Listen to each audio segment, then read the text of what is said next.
So today we're going to be talking, the name of our lecture is Cleanse, the Dangers of the Cleansing Fad, a Bad Idea. And the idea of cleansing the body is a real old idea. Cleansing the body and cleansing the mind is an old idea. In Eastern Western traditions, cleansing the body to atone or rid for one's sins is a very ancient notion. It's in the Judeo-Christian Islamic tradition. It's in the Eastern Buddhist Hindu tradition.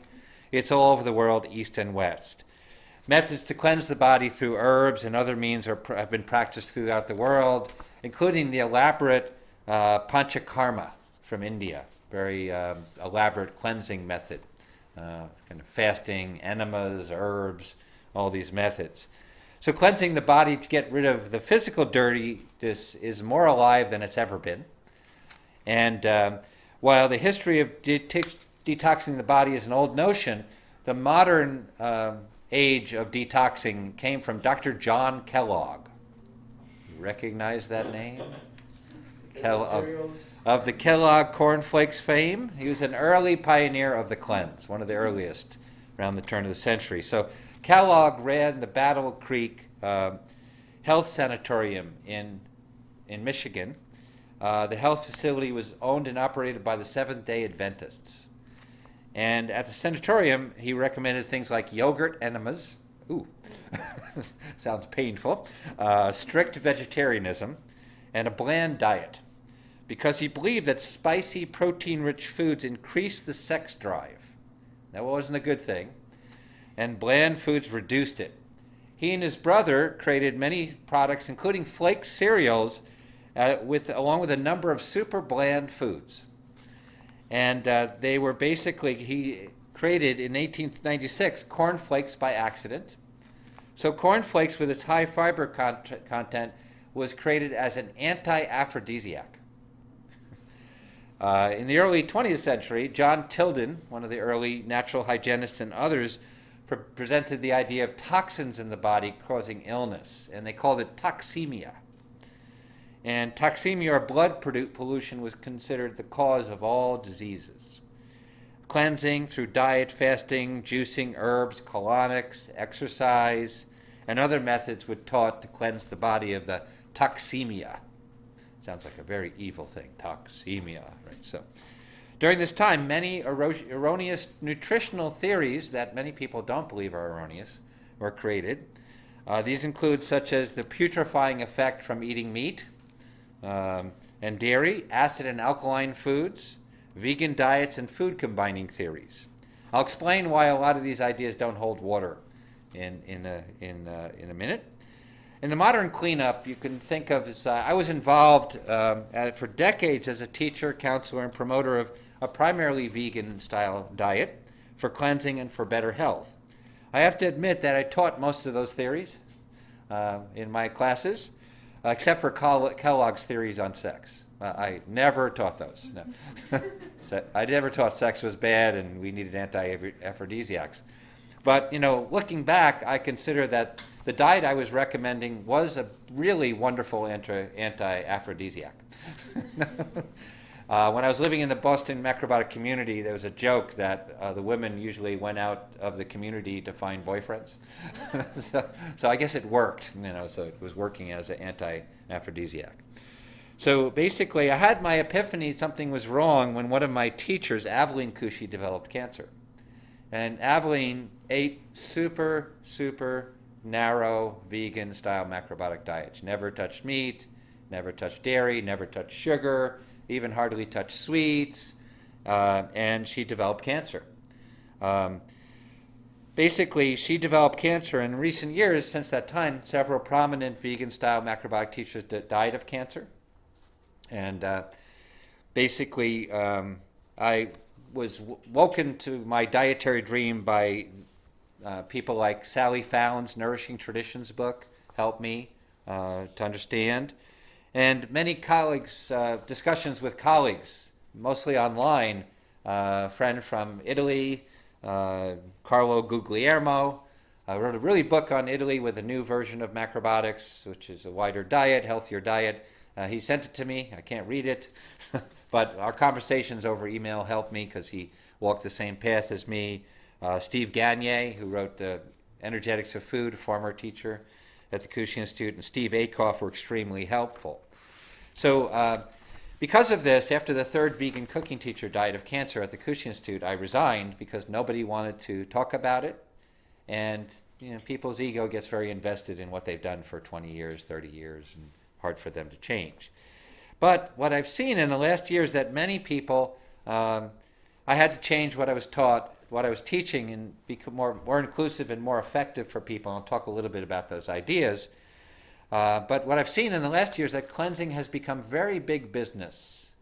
Anywhere from Dr. Oz to the Juice Man is promoting cleansing in the late night infomercials.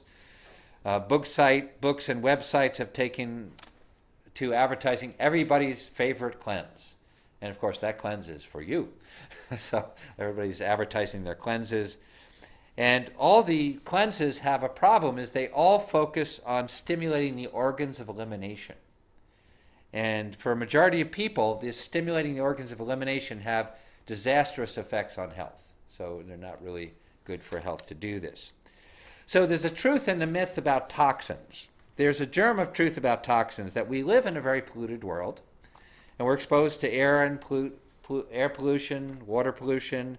There's chemicals in our houses, in our foods, household products, environments. So there's evidence that these toxins can accumulate in our body, and ridding the body of toxins is very important. The problem with most of the popular detoxing methods is they overstimulate the organs of elimination, and then what they do is they cause weakness of the organs of elimination, which, ironically, causes you not to eliminate toxins when you weaken those organs of elimination. Now, there's some things to saying that, there's a truth to saying that if you don't look at things, you don't see them. So I only look at what you're looking for. So many years when I was promoting a more vegan-style macrobiotic eating, I'd only look for things that promoted that. So I had all the evidence that promoted it, and I never looked at anything else. And my epiphany that the vegan style wasn't really right for anybody unless you supplemented and really made balance for what's missing was basically when I started to look at what the opposite of what I was teaching said, and with an open mind. And when I started looking at both, I said, well, this one's true, but this one's not so true. And I started to see what was true and what was false. So basically, my wife and I were really surprised when we saw, even after making changes and a different understanding, that we saw a documentary by Jean-Michel Cousteau. That's Jacques Cousteau's son. And in the documentary, he was testing killer whales for environment and harbor seals for environmental pollution. Do you know what's the title of the documentary? The title of the documentary, if you wait a second, is Call of the Killer Whale. And you can get it on Amazon or other places if you don't want to go to Amazon. So basically what he decided to do was to test himself and his assistants for environmental pollution. He was wondering if there was environmental pollution in them. And basically what he found out that his vegan-style assistant and her son has the highest level of certain environmental pollutants in their bodies compared to Jean-Michel and his other assistant who stated they ate everything. So the vegan assistant who had been vegan for many years, and the son who was vegan since birth had the highest level of certain pollutants. So basically, now you may say, why is this so? Well, I had an experience with one of my clients who was tested, did a special test, and in the special test she was found to have a pollutant from gasoline in her body.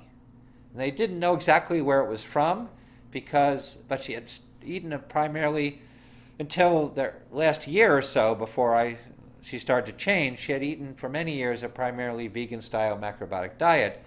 And then the holistic doctor, recommended a supplement for her. And the supplement had 2 amino acids in it that are only found in meat. And these were supplements for her liver to detox. So then I understood what happened to Jean-Michel's assistant. But by not eating meat, she actually stopped her ability to basically discharge the environmental toxins. And even though John Michel and her assistant were health food eaters, they were eating some of the foods that helped them cleanse and discharge. So, What are the aminos? I don't have the names of the aminos here, unfortunately. I don't have that in here. So basically, so this was basically very interesting. I don't have the names of the aminos, but I can't remember offhand which ones they were. But they are only in red meat. They're not even in fish. They're not in cheese. They're only in red meat, which has a very concentrated form of amino acids. So many people basically, dietary restrictions are a big thing that is used for cleansing. So, for instance, depending on the teachings of the diet gurus, then someone might restrict carbohydrates, they might restrict sugar for cleansing, they might restrict salt, they might restrict saturated fat, they might restrict meat, red meat, they might restrict all meat, all animal food, and many other categories to so-called cleanse the body or heal the body. And most people who are basically recommended to restrict certain foods can easily handle them. You know, like gluten is the big one now. Like everybody said, no gluten. The evil gluten has come into the room. Oh, go away with the gluten. But most of the people do not react to these foods. So it's just an idea that the food is bad for them, but they don't react to them. They don't. A lot of people, in fact, that's the question I always ask in my counseling. Do you react to the gluten? Do you get sick when you eat it? So it's like the old joke, man walks in a doctor and the doctor says, Doc, it hurts when I raise my arm. So the doc says, don't do that. That'll be $50, please. So, if something hurts you, don't do it. But the ironic thing is that basically many foods that are recommended to avoid are essential for the body to function. Some diet gurus basically recommend that various foods clog the colon. There's no evidence that any food clogs the colon. And when people so vegan advocates promote the idea that meat, and by associating all animal foods, are said to rot in the colon, creating toxins or toxemia that interfere with the environmental elimination of toxins, create illness. In reality, protein-free foods, rich foods like meat, stimulate the production of stomach acid. And stomach acid produces the protease enzyme pepsin, which when produced, begins the digestion of protein. When the stomach acid is low enough, the stomach pH is low enough, enzymes are produced by the pancreas to break down fats, carbohydrates, and proteins. When meat or high-protein foods enter the small intestine, pancreatic enzymes breaks down the rest of the protein, the rest of the fat there, by mixing with the food, and the amino acid and protein component are absorbed in the small intestine. So by the time it gets to the large intestine, there is no protein to rot, because protein has to putrefy. It can't putrefy. So that's a myth. Some people do have trouble digesting animal proteins, especially dairy products, but the hardest to digest protein is wheat gliadin. That's actually the gluten component, a vegetable protein. And the food that rots in the colon the most is the darling of the natural food industry, fiber. So fiber rots in the colon. Interesting opposite fact than meat rots in the colon is that protein-rich foods such as meat and dairy food and fish, they actually cause your stomach to produce adequate stomach acid to help you digest all foods. So people who stay off those foods for many years have low stomach acid, and they have to start to get used to, you sometimes take supplements or other things to promote stomach acid, because they can't digest the food at all. If high protein foods are not eaten, digestion suffers. Now, vegan diets are very low in complete protein, because grains, beans, and vegetables have very low amounts of protein. They're great complementary proteins, but there's only 10 to 15%, and there's a confusion about this. And the confusion is basically when they measure bean protein, the way they measure it is they measure it dried. And when they cook it, it expands so much that it has about the same amount of protein as grains, 10 to 15%. It's not a high protein food.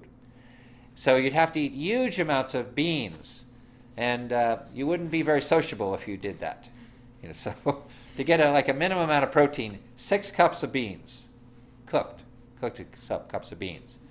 That's a heck of a lot of beans. So more than you would want to socially eat, because you'd run into some problems with that.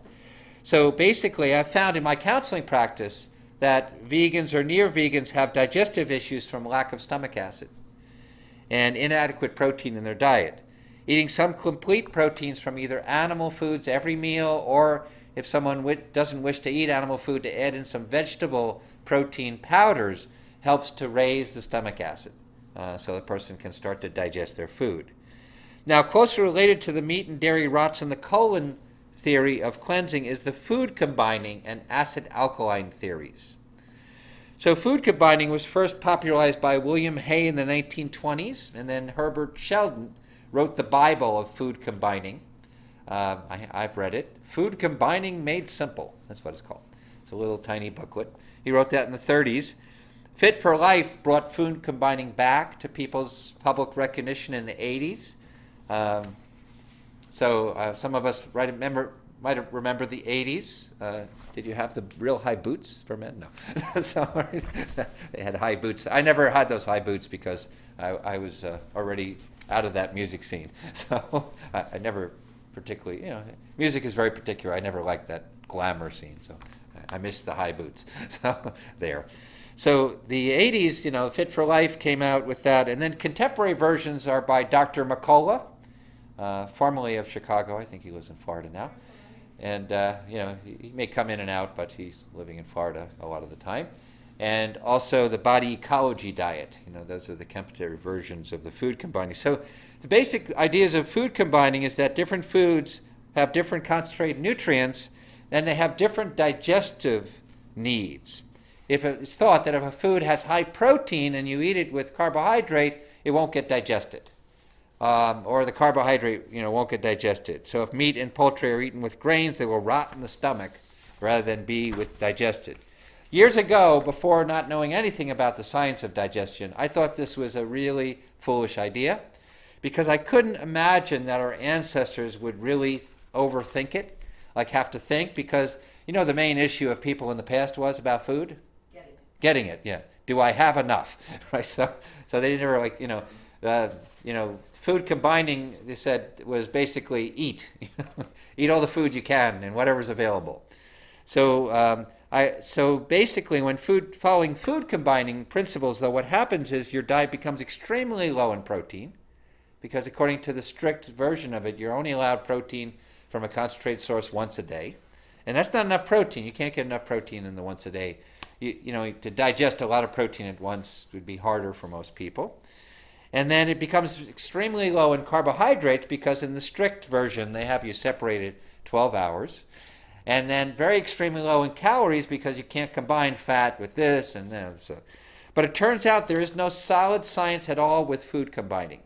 If a person does better with food combining, it usually means their digestion and metabolism has a problem. That's what you have to correct. So basically, keeping away from that is like, same way as like people react to all sugar. I'm not talking about refined sugar. It's not the fact that sugar is bad for them. It's something's happening to their body that they can't handle sugars. Sometimes being away from a food a long time, you can't handle it. Everybody who's away from food for a long time, usually they can't handle it when they reintroduce it. So it's not the food itself that's the cause of that. So basically, early food combining theories were based on incomplete science. And for some dubious reason, this outdated ideas are still being promoted. The science was wrong. Science shows you can digest everything together perfectly fine. And if you can't digest anything. So basically, your digestion has suffered, so you have to basically work on that. Now, the acid alkaline, the key to digestion is actually adequate stomach acid, because that starts the whole ball of wax. Your pancreas produces enzymes. You start digesting protein in the stomach. That's really the key. The acid alkaline theory is another practice that severely limits both one's diet and health. The idea is that we must eat an alkaline diet to keep our blood alkaline. Acidic blood causes all manners of disease. According to the acid alkaline proponents, they say eating more alkaline food is the key to health. And many supplements are given to alkalize the body. You have alkaline water. That's another one, very expensive machine you can buy, and see me after the lecture and I'll get you one. No, I'm kidding. No, but a very expensive machine that you can get to alkali. The reality is that we can't regulate our acid alkaline by diet. The kidneys regulate our acid alkaline state, helped by your lungs. One nutrient that aids the kidney in maintaining an acid and alkaline balance is adequate protein from complete sources like animal food or some kind of protein powder if someone doesn't want to eat the animal food. The popular method in acid alkaline circles of taking urine or saliva pH does not reflect your blood pH at all. That's been disproven. It does not reflect what's happening in your blood. For more information, there's some good articles on the web. Just put in acid alkaline myths, and there's a good article on the science of that, or the lack of science in that. So temporarily, your blood can become alkaline from eating alkaline food, but then it all breaks down to acid. So that's the key about that. So basically what happens, though, is acid alkaline diets end up restricting your diet, and the acid and alkaline theory was promoted, as was the original food combining theory, by the natural hygienists who were the first vegans. They wanted to get everybody to reduce their animal food. So they came up with these theories about why animal food is bad. But it turns out they don't hold water. The ironic fact is the many foods that we restrict, that people restrict themselves, weaken the organs of elimination. So for instance, protein in concentrated forms of meats is needed for colon health. Without it, your colon doesn't function well. Cholesterol is needed for the liver and gallbladder function. So without cholesterol, liver and gallbladder doesn't function, so cholesterol is in animal foods. Saturated fat aids the function of your kidneys, colon, and lungs. So saturated fat is high sources in, if someone really wanted to be vegan, they could eat lots of coconut oil to get their saturated fat. So that will give that. Sugars and starches are needed for the liver to function and all organs to function. And people who are very active must eat natural sugars. They can't be sugar-free. Otherwise, they won't be able to get enough energy from food. So people feel good in the beginning of dietary restrictions for many reasons. One of the major reasons is the rush of energy that comes from the catabolic hormones. The catabolic hormones, adrenaline and cortisol, are the stress hormones. And basically, the hormones liberate energy that flow through the body and mind. Initially, the stress reaction feels good. Some people even heal during the stress reaction if they're strong enough. Reducing chemicals, pesticides, and high amounts of refined sugar is a common thing that all the natural diets do. So that's another reason for people positive experience. And eating more vegetables, as the acid, alkaline, and vegan proponents suggest, is a healthy practice in general. So people feel good from those things, but not from the restrictions. The restrictions are a myth. Eventually, most people fail with all the dietary restrictions, whether it's restricting carbs, restricting sugars, restricting meats, because the body needs an array of nutrients to function. My experience from doing thousands of personal health counseling, 10,000 and counting over the last 40 years, shows that people need the maxi-nutrients, carbohydrates, fats, and proteins. And very important, people need basically need calories. A calorie deficiency is a major problem because the number one reason we eat is for energy. So, this is a myth also of the calorie myth, that we don't need many calories. Or one of the biggest myths is that if you eat calories, you'll live longer. That's the old joke. Are you living longer? Or does it seem longer? No. So basically, the studies that they show, basically that people live longer and animals live longer, don't hold out. The only studies were done on animals, and the ones that show calorie restriction creates longevity were done when the animals were young. They restricted the calories when they were babies, which means they never grew, which means they required less calories. So I don't know if you know the experiment they did in the biosphere in Arizona a few years back. They were supposed to stay there for a year. They had the ability to grow their own food. And they're going to be restricting their calories a little bit, but they underestimated how much food they could grow.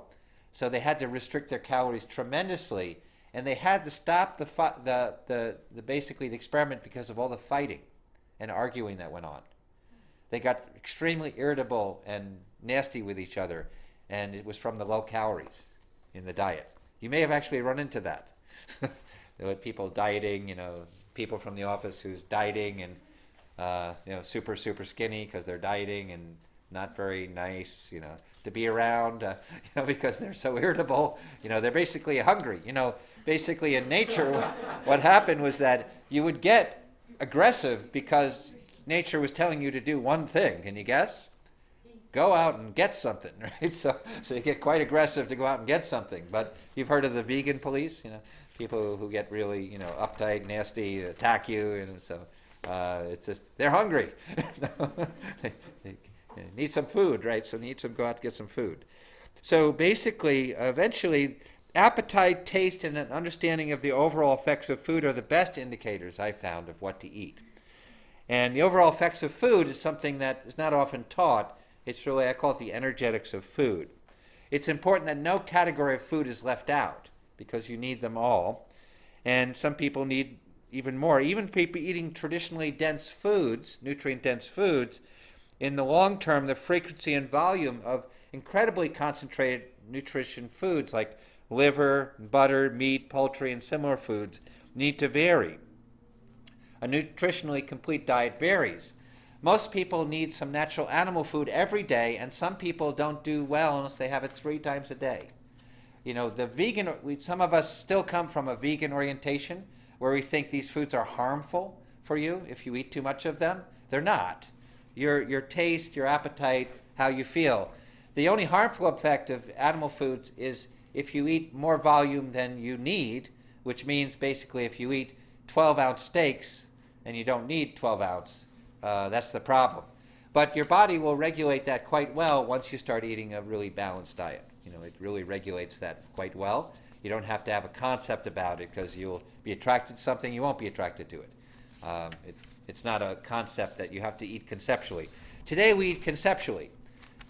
People in the past would just eat what they ate if they could get it, and they'd follow, because they were eating natural foods, then if someone needed the 8 ounces of some kind of meat, they'd eat it. If someone needs the 2 ounces, they'd eat it.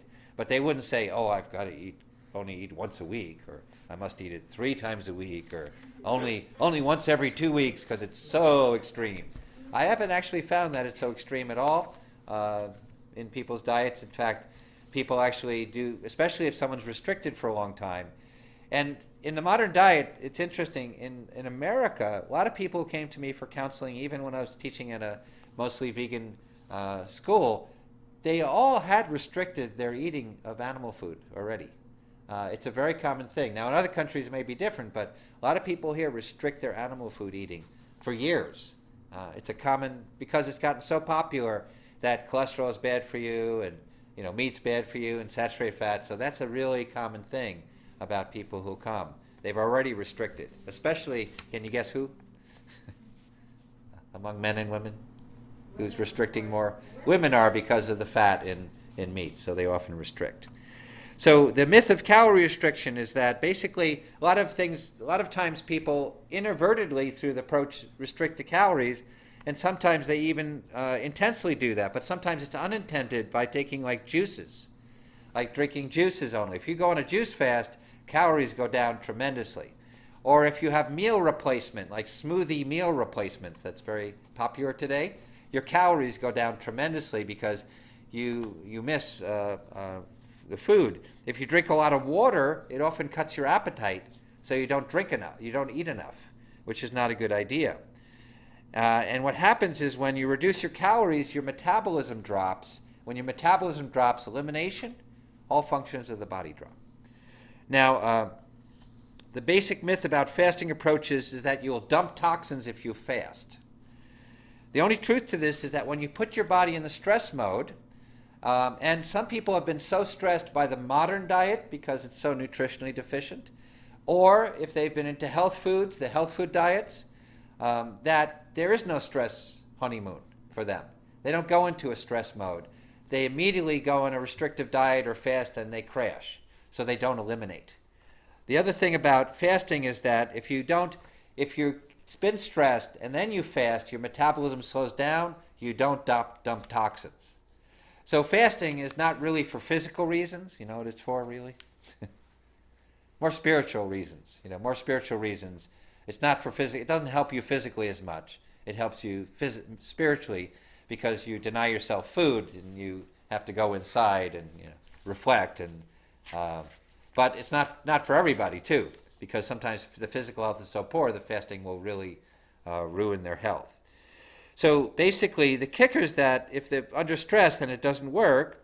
There's additional concerns about health above methods beyond calories. For instance, if you make green smoothies with things like kale or collard greens or broccoli, it's very high in goitrogens, which destroys your thyroid.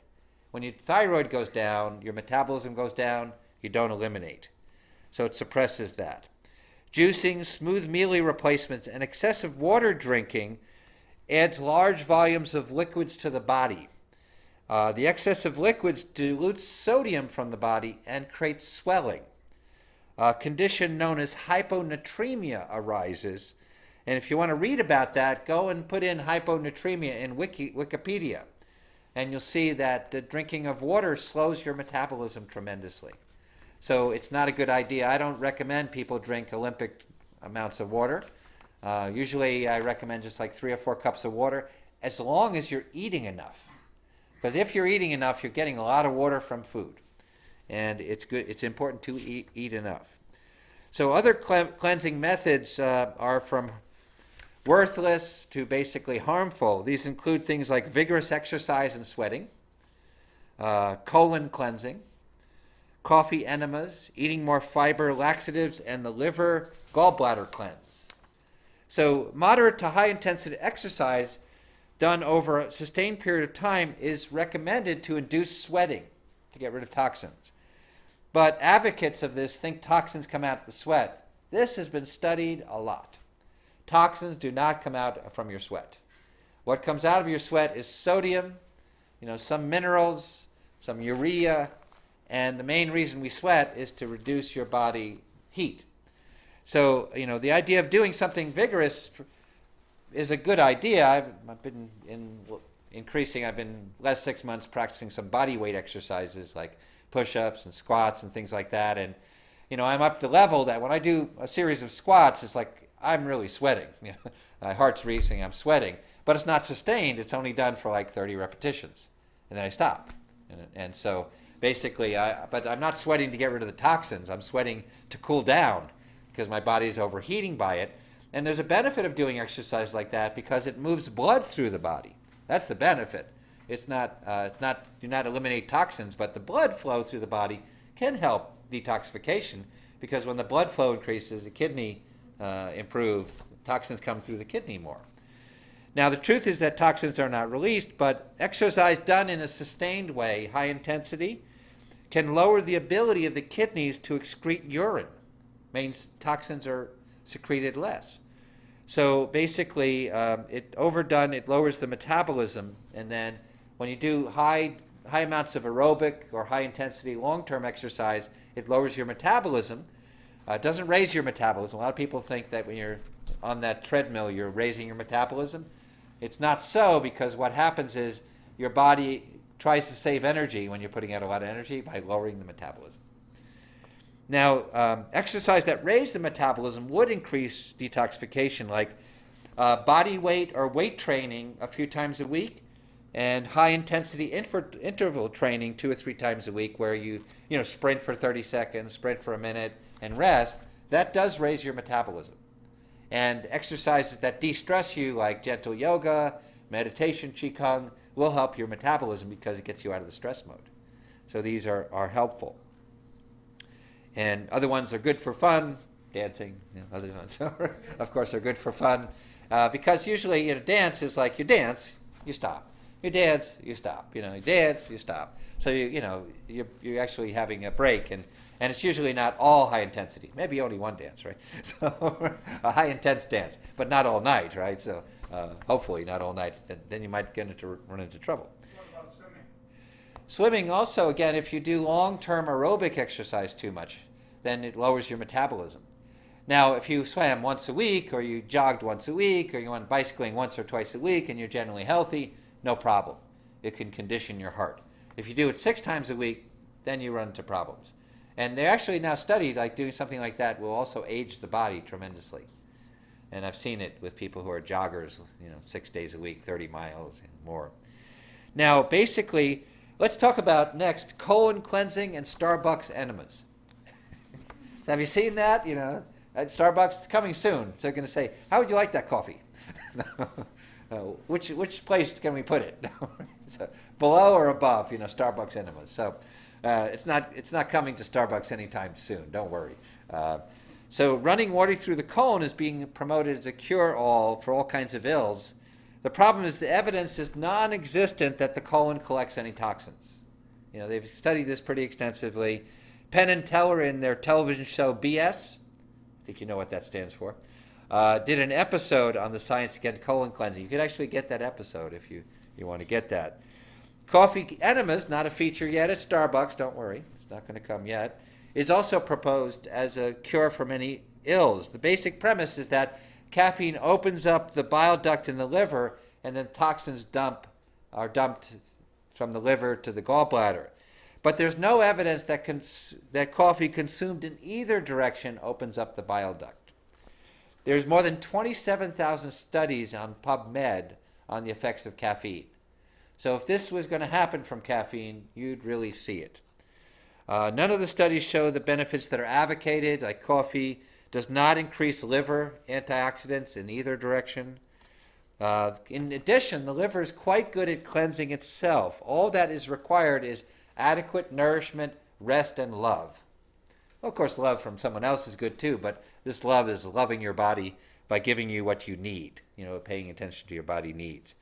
Bitter herbs, along with a healthy diet and lifestyle, will do much better for liver cleansing than any coffee enema. And there are many cases where people have become addicted to coffee enemas in order to move their bowels, and they can't move the bowels without the coffee enema. So there's fiber cleanses. When people overeat fiber, they fill up before they have enough calories. So you don't want to overeat fiber. It's not very good. The original fiber theories are flawed. There's an excellent book by Anthony Calpo in an ebook called Whole Grains, Empty Promises. A lot of people don't realize that traditional cultures mostly remove the fiber from their grain. Like there was no 100% whole wheat bread in Europe. Or out the world. What they do is they take out some of the fiber by sifting the wheat, quite a bit of the wheat. And one of my friends who's a really excellent whole grain baker out in the Berkshires, he basically adds organic white flour to get the same effect, because on a commercial level you couldn't really do that with the grain. So nobody ate 100% grain. Brown rice is never eaten throughout the world. People don't realize that. 100% brown rice was never eaten in Asia. What they did is they pounded it by hand, and then they winnowed off by throwing the grain in the air. And the fiber, they tried to get as much fiber away from it as they could. So because they knew excess fiber was irritating. Another example is in Africa, they fermented the millet overnight, and then they basically strained the liquid and drank the liquid and threw away the millet. Because the fiber. Now, these foods can still be good. Whole grains can be good, but I think it's best to mix up your grains so you don't have all, like organic white rice is an excellent grain, and it's also higher in calories. And I think whole grain as well as organic white rice is good to mix it up. Some organic white flour is also helpful for extra calories. If you were to ferment millet and just drink the water now, would that be high in goitrogens? Still high in goitrogens, though, so they probably didn't do it so much, but the fermentation knocks down the goitrogens a little bit, too.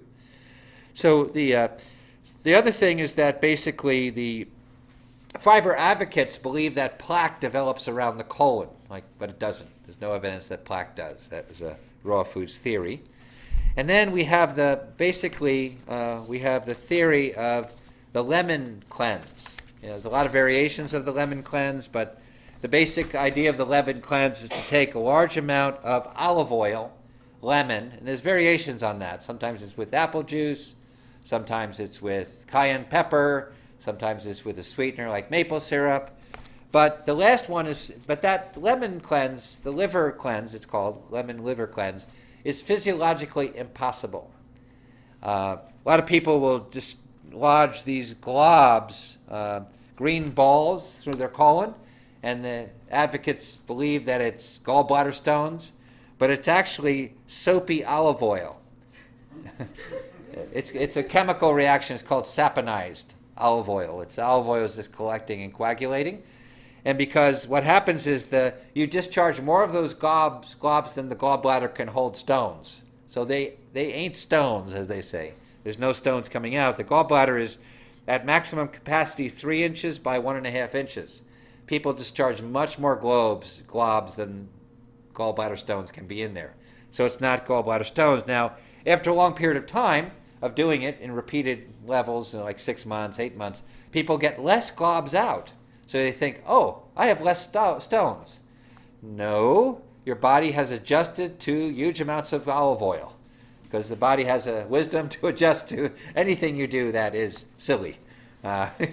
So basically, it will adjust. So the major danger of the liver gallbladder cleanse is the irritation to the colon. I knew someone who was eating a narrow, more vegan macrobiotic diet for 25 years and did a colon cleanse. Took them a year to recover their colon.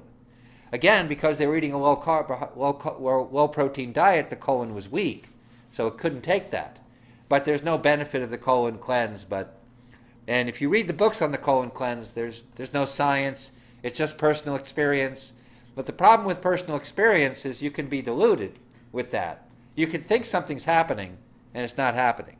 So I don't recommend people do that. Now, what is the deeper cleansing? So, as I mentioned, most of these methods are worthless at best, dangerous at worst. People come up, there's different reasons people feel better. Sometimes in the health field, I notice that the reasons they give for feeling better is not the reasons they're feeling better. There's other reasons people are feeling better. They're not getting rid of something from the body. They're feeling better because something else is improving from what they're doing. And so basically, I recommend the real cleansing comes from a balanced, nourishing diet, a healthy lifestyle, a healthy mental attitude, and doing what you really love. Like, good combination altogether. If you put these all together, it makes your body function. So in my counseling practice, I employ a form of east-west visual, touch, and symptom diagnosis to understand the detox methods. So when I say people have to eat for their condition, I don't mean their condition like cancer. I don't mean their condition like heart disease. I don't mean the condition like constipation. That's not their condition. That's a disease state. Their condition is people have conditions that can be various kinds of excess or deficiency. And so like the cleansing methods where you overstimulate the organs can be great if someone has excess and healthy functioning organs to stimulate. Usually that's a person who have signs from the East-West diagnosis of a very strong constitution and the fact that they've eaten lots of meat and they never made a vegetable they liked for many, many years. And they're strong enough to handle that kind of stimulation of the organs. Many people, though, have mixed conditions where they have some excess and some deficiency. The cleansing methods don't work for them, stimulating the organs, or they have conditions of deficiency where the body is all deficient. Now, ironically, if someone eats huge amounts of meat over a long period of time, the condition becomes deficient.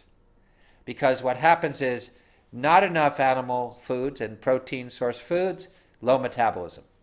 Too much animal foods over a long period of time, low metabolism, deficiency. All roads lead to deficiency. So you can't, like someone who, that's why there's someone who is older, like someone 70 who's been eating huge amounts of meat and they get ill, and then I look at all the signs and I see signs of terrible deficiency. They can't do the cleansing by stimulating the organs. They can't handle it. Elderly people generally can't either, even if they've been eating, a lot of meat their whole life. They just can't handle the cleansing. So basically, certain foods and herbs and supplements can foster the strength of the elimination organs. Certain foods and supplements and herbs can stimulate the organs to function. So basically, in the people who are recommending these approaches, none of them, to me, are recommending the cleansing according to the conditions, because most people don't know how to see the conditions. I studied originally forms of diagnosis that were from more Japanese teachers, but then I combined it with Chinese medicine, Ayurvedic, and modern medicine. So the signs that I see, I can actually interpret according to the Western organs and modern medical functions. So that's what makes it different. People often will give some one-size-fits-all. Like if you have a disease, take this supplement, this supplement, this supplement. I would never do that. I'd never give a protocol for a disease. When I look at protocols for disease that people recommend, and then I see if it makes sense for the person's condition. And in many cases I don't. I say, oh, I could do this, but I can't do this because this person is too weak for that. They need more strengthening. And this herb doesn't strengthen, or this supplement doesn't strengthen. I have interpreted that according to like what the herbs do, what the supplements do. So someday I'll write this out. I have it in some of my CDs and talking about this. Now, a diet that supports proper elimination has to have ample calories, enough. You're not eating enough to fuel the metabolism. Adequate protein from either natural animal foods to support organ functions and structures, or protein powders, not soy though. If you're vegan and you want to do that, it has to be rice or pea. Saturated fats from vegetable and animal sources. Adequate carbohydrates from things like grains, sweet vegetables, tubers, and fruit. Sugar is very important for health. Going low sugar, even cancer is not created by eating sugar. People don't realize that. The only link to cancer and sugar is that if someone's diet was so high in sugar, it displaced other foods. Then it contributes. But natural sugars are really important for people with cancer. They shouldn't go sugar-free. Natural sugars from natural sweeteners or fruit. Because cancer is very stressful, and sugar de-stresses you. That's why it's needed. And basically, an occasional intake, a diet that is primarily natural and organic is best. Natural seasonings, healthy beverages, optional moderate alcohol intake, depending on the person. Occasional not healthy foods won't hurt a person who's generally healthy. So we don't have to be a health food freak, as some people say, where once you're healthy, unhealthy foods can be eaten too. There's just some foods I wouldn't eat. I know too much. I won't not eat at a restaurant when I'm traveling or even diner. Just make better choices. Even occasional. There's just certain foods that I know with chemicals and things like that I just won't touch. I know too much, right? But people can eat occasional unhealthy food. Of course, as time goes on and you're eating wholesome foods, then the taste of some unwholesome foods don't taste good. So like if you've been off donuts for a while and you have an experiment, you want to try what a donut tastes like, it's very interesting. Because the commercial donuts taste like chemicals. I have had some health food store donuts though. They were very good, very well made. We have a place that makes them. Right? So, and they're sweet, but they don't have the junk in them. So the diets that are missing any of the macronutrients, proteins or fats, are worse for the body's natural detoxification system. So the worst is the raw food diet. Raw food diet is the worst for detoxification because it's so low in calories, proteins, fats, carbohydrates, unless the person eats a lot of fruit. Diets that miss nutrients, like certain kinds of vegan diets that are not supplemented or balanced, low-carb diets that miss carbohydrates. Of course, the modern diet has a terribleness because of so many chemicals and additives and preservatives and bad fats. In the modern diet, the worst fat is not saturated, it's polyunsaturated fats. These really wreck your metabolism. So even in healthy diets, polyunsaturated fats like eating lots of nuts and seeds is not a good idea because they lower the metabolism. When the body's in a stress mode, all the systems of the body lose their proper functioning. So natural lifestyle practices that counter stress are really important for detoxification. The right amount of moderate exercises, being outside in the sun, very important for de-stressing the body. Stress-reducing exercises like yoga, qigong, getting enough sleep, working on doing the activities that you love to do, working on that, or at least moving towards it. If you're stressed because you have to do work you don't love to survive, but you work on doing what you love, that counters the stress of not doing something you want to do yet. So you go in the direction of it. And so basically, and a good mental approach. Understanding the mind is part of that. A lot of people, we don't understand that they some people call this the inside-out approach. A lot of people think our happiness comes from the outside, but basically thought generates emotions, and happiness or unhappiness. If we can come to that realization, or even study that realization, there are some people who are teaching that you don't have to make a positive attitude. Your positive attitude is the default attitude. You just have to support it by good eating, good lifestyle, good sleep, doing more what you love, and then you get more into the default. You have to lay the groundwork for the positive attitude to come out. But you don't have to fake it till you make it. It just comes out if you have if you start to line your ducks in a row there. Some people need extra nutrients. Some people need extra herbs to detoxify. So this is the basic. Recently, I wrote an article which talked about a lot of these things. I was referencing a little bit as we talk about that. And this article was in a magazine by the Western Price Organization. And a few months we'll have it on my website. I'm just going to let them publish it for a while and get it out there. They usually put it on their website too after a while. So let me open up to a few questions here. See if you have some questions. The food combining, so is there nothing to the idea that you shouldn't eat simple sugars and carbohydrates? No, there is nothing to that scientifically. Your body adjusts to it quite well. Now, there are some people who temporarily feel better keeping some gaps, but that has more to do with their digestive system being a little quirky.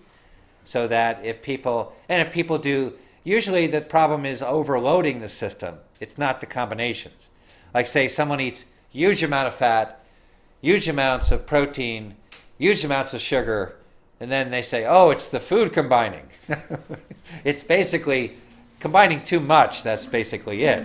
So when people go out, they'll say, oh, I went out with relatives and I had, deep fried chicken, and I had a Coke, a 12-ounce Coke, and I had some, and I had French fries that I dipped in mayonnaise, and and I ate half the chicken, and I think it was that food combining. Yeah, you combined too much in your stomach. That's what wasn't what you combined in the stomach was just an overload. That's why I think people get a lot of distress. Okay, any other question? What we talked about? What about soy products? Which one? Soy products. Soy products like tofu or tempeh, basically, for many people have low metabolisms, and there's ways, I test that by checking people's pulses. These are the pulses of Oriental medicine. But also, there's a sign in the eyes, there's other signs in the body that metabolism is too low. And so one of the foods that I consistently recommend they don't eat when they have that is tofu and tempeh. Tofu and tempeh have enzymes inhibitors that inhibit their digestion, so it's not a good protein source. And they also have goitrogens in them that lower the thyroid. And they also have phytoestrogens. Now, the interesting thing is that there's some evidence that people who study about this, one of the famous people is semi-famous in the health world, is this renegade biologist Ray Peat. And he explains in his website and many good articles that estrogen is a stress hormone. Your body produces it at any age when you're under stress, and it lowers the metabolism. And he also has a real interesting theory that he thinks that estrogen is a common factor in all cancers, because when you have high estrogen, your lung function goes down. Too high estrogen, not normal estrogen like for women, but if it becomes excessively high, lung function goes down, and then basically cancer likes low oxygen environment. So phytoestrogens in high amounts will actually give you estrogen. So it will lower your metabolism. Now, if you're in really good health and you have really great metabolism, real great energy, you can handle the amount of tempeh or tofu they use traditionally in Asia. Cubes. So you know how you go to Japanese restaurants in the miso soup? That's how they ate it in Asia. Or you go to a real Japanese restaurant and they serve you fried tofu. Now they're accommodating Americans, so they give you, here's your fried tofu. But years ago, many years ago when I went to Japanese restaurants, fried tofu would come out like this. 2 little pieces. That's it. So tofu was eaten in very small amounts in Asia, and it was never eaten in large amounts. Miso and soy sauce have no phytoestrogens, and they have no enzyme inhibitors. So that's a good source of soy. The only caution is that I recommend people get miso. If you can get miso and soy sauce from outside of Japan, it's better. There's an organic company in Taiwan that is producing organic soy sauce and distributing in America. And there's also very good American misos. So, it's a wonderful food. Those are really great soy foods. Soy sauce is salt. The right amount of salt, carbohydrates, fats raises your metabolism. So soy sauce is a great seasoning to help stimulate your metabolism. And miso is really great for the intestines and your digestive system. So they're really great foods. But tofu and tempeh I recommend either avoid or just minimize, if you're healthy. Where to buy that miso from Taiwan? Where to buy Well, the miso is from America. That's the one they sell. But the Taiwanese one is available at Whole Foods. Okay. So they have it at Whole Foods in Chicago. They might have it in Chicago. Just look in the soy sauce section. They have it in my area. And I don't have the name right in front of me. But if you can't find it, I'll send the name to you. Send me an email. But you mean soy sauce or miso from Soy Taiwan? sauce is from Taiwan. The miso that I know is from America. Very good miso from America. They have very good miso from... The American miso is better than the Japanese because what's happening now is that they have to pasteurize all the miso. When I was teaching at a macrobiotic school for many years, they had a counseling room where they had miso, and it was miso from Japan. It was dark miso, so it just sat there for years. It's summer, winter, fall. It was there for 5 years. Nothing happened to it. Didn't turn color. It didn't explode the container. So you know what that means. That was dead miso. No live bacteria. And what they do, what I've heard, is that they pasteurize the miso because they bring it through ships through the Panama Canal, and it gets hot. So if it's too live in bacteria, it's going to explode the containers. In fact, many years ago, I know they didn't do that because I worked for a kosher Hasidic macrobiotic restaurant in New York City. And I was the honorary Gentile working for them. So I opened up on Saturday for them. And basically we had exploding miso in the store.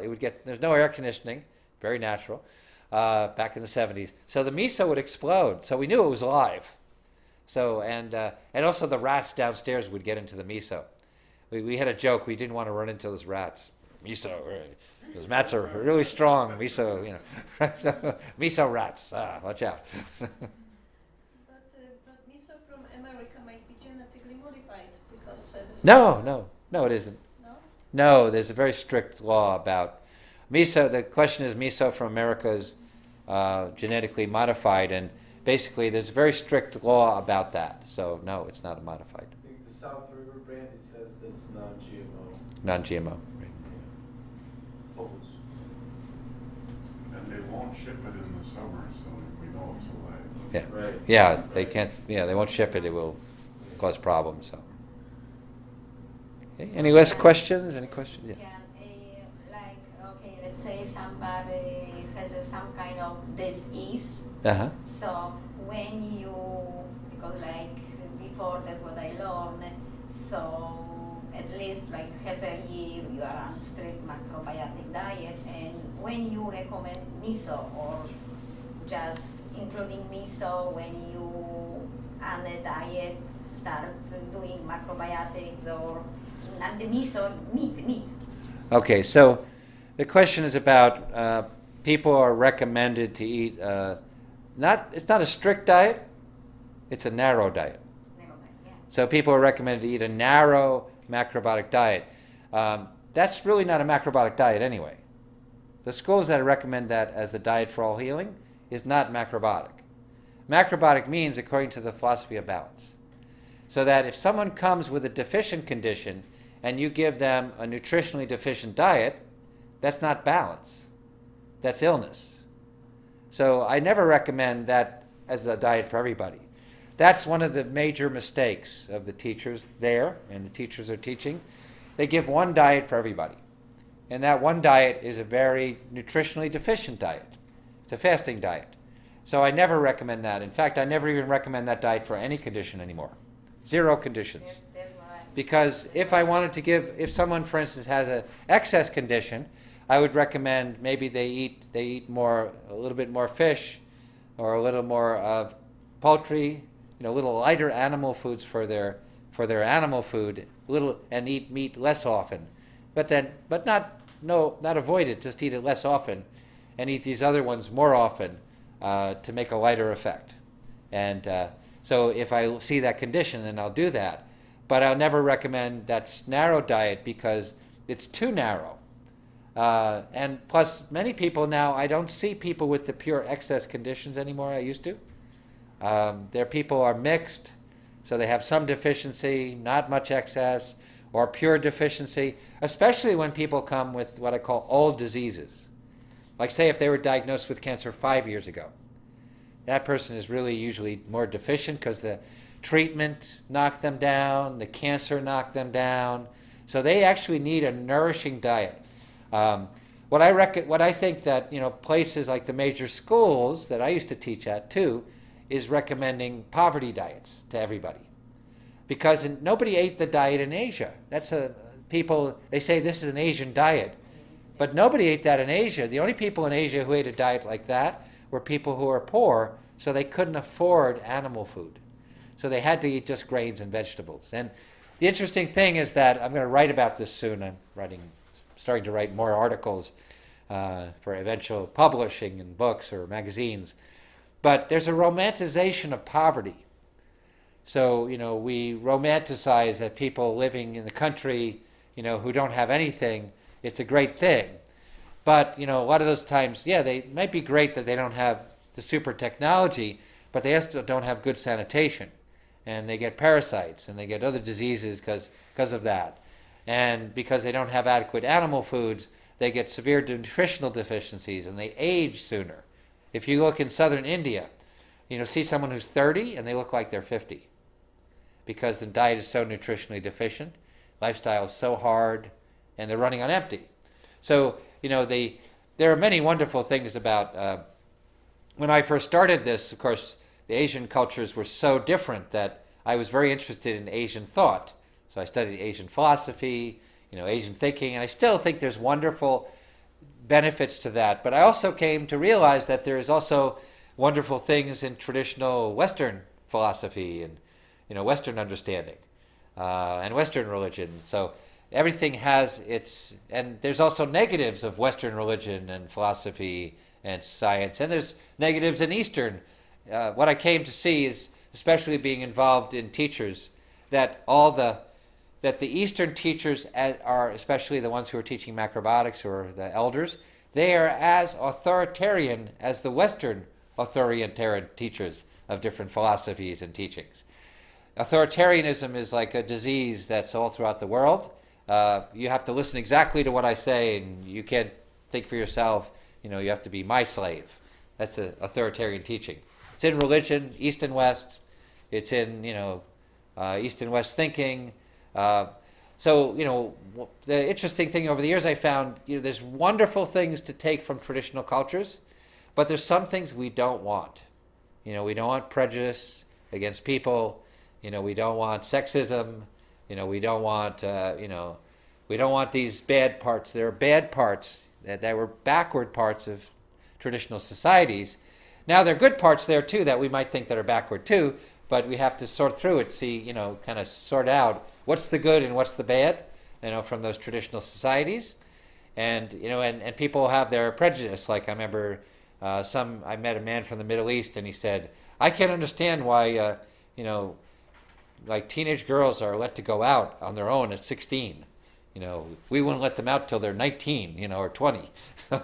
So I said, I could understand that, but, if you're living here and their women are living here, good luck. Right? So, trying to make that happen here without having to really squash them and really be, authoritarian to them, which really inhibits their being. To get them to understand that, that's a different thing.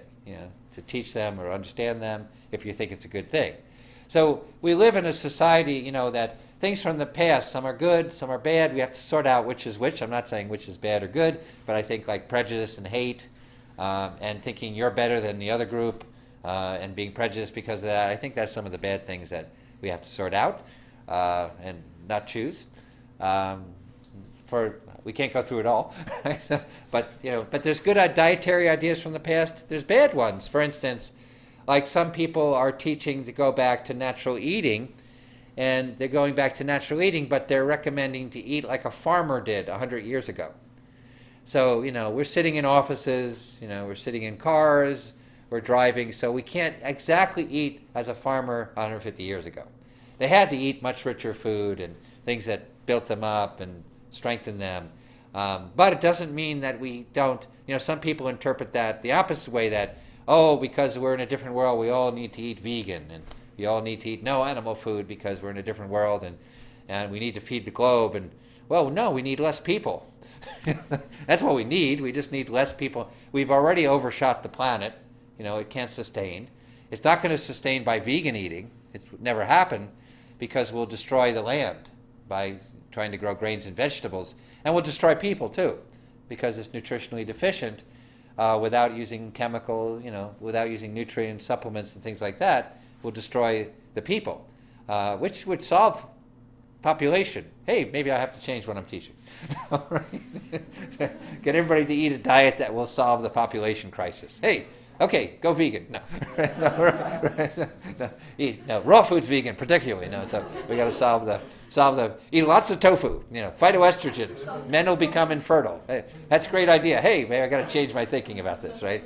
So that there's a truth to that. They used to give a lot of tofu to the Zen monks to kill their sex drive. And I never ate that much tofu. Somehow, intuitively, even when I was a regular tofu eater, I never ate that much tofu.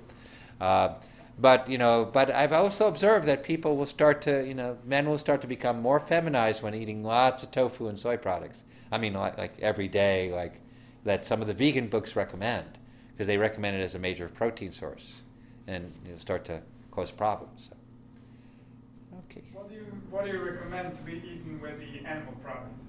Grains and vegetables. Grains and vegetables. So a lot of misinterpretation of this. Well, people say, well, I shouldn't eat much grain with vegetables. No, you should eat as much grain as you like with the vegetables. They're not heavy with that. Traditional cultures didn't avoid the grains. They ate them. So they're not too heavy for the body, and they're not you don't have to combine different foods. So you eat with it, eat grains and vegetables with it. So it's as part of your diet, you eat grains and vegetables. So a lot of people, I had someone recently who I saw last year and saw them again recently, and they had whenever they ate natural animal food, they cut out grain because they misunderstood what I was saying. Or I think they had some old idea from what they learned before, which is the more vegan orientation, that if you eat fish, you don't eat grain, which I don't know where anybody got this. This was just made up. Some weird idea was made up. No, you can eat, Japanese don't do that. It's like the Japanese are fish eaters. They eat plenty of grain with their fish. They never not eat the grain with the fish. Chinese still eat their grain and their noodles and their rice, and so they don't cut them out. What do you think about potatoes?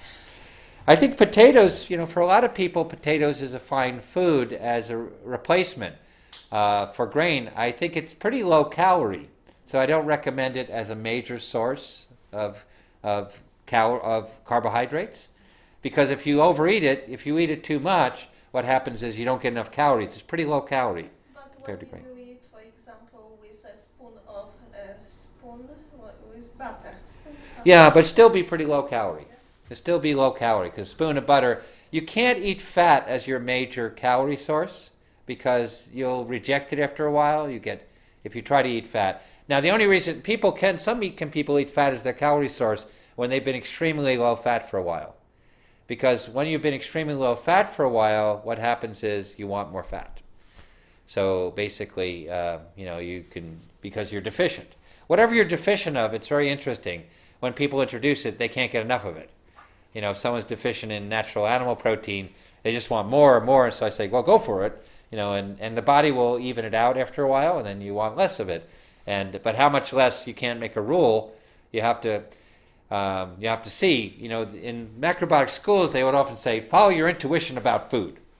So kind of like, follow the intuition, but that was like saying, well, follow your intuition about which way to go, but don't go that. Don't go left.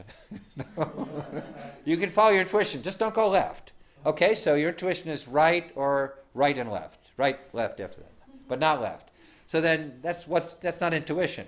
You only can follow your intuition of food if you know what a food does. All foods do. But if you cut out a food long enough, you add it in, you also have a reaction to it. So you can't tell by what the food, your immediate reaction.